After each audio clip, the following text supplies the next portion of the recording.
মহারাজ, ছেলে যদি দুষ্টু হয়, ছেলে যদি বাজে হয়, বাবা কি ছেলেকে খুন করে? বলুন না মহারাজ, আমি নোংরা, আমি বাজে, আমি দুষ্টু, তাহলে আপনি আমাকে এমন একটা জায়গা দিন যে জায়গাটাতে আমি থাকবো। অসম্ভব।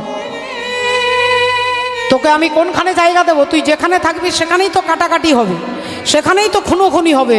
বললেন মহারাজ, আমাকে ভালো জায়গা দেবেন কেন? আমাকে ভদ্রলোকের জায়গা দেবেন কেন? যেগুলো নোংরা জায়গা, বাজে জায়গা, সেই জায়গাগুলো আমাকে দেন, আমি সেখানে থাকবো। পরীক্ষিত মহারাজ বললেন ঠিক আছে, আমার এই এলাকার মধ্যে আমি তোকে জায়গা বেছে দিচ্ছি, যেথা হবে পাশা খেলা তথাই রহিবে। যেথা হবে পাশা খেলা তথাই রহিবে, পাশা খেলা তথাই রহিবে। যেখানে জুয়া খেলা হবে, পাশা খেলা হবে, সেখানে তুই থাকবি।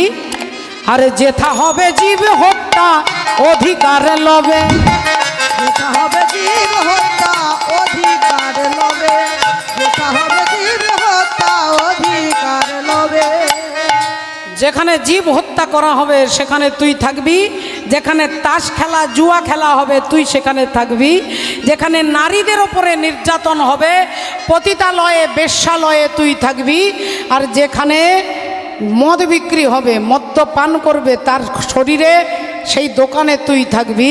এই চারটে জায়গা আমি তোকে দিলাম, আমার চোখের সামনে থেকে তুই দূর হয়ে যা। কলি মনে মনে চিন্তা করলেন যে যতদিন রাজা পরীক্ষিত রাজা থাকবে ততদিন মদের দোকান থাকবে না, পতিতালয়ে কেউ যাবে না, জীব হত্যা কেউ করবে না, তাহলে আমার জায়গাটা চলবে কি করে, আমার ব্যবসা? এই কলি বলে উঠলেন মহারাজ, চারটে জায়গা আপনি নির্বাচন করে দিয়েছেন,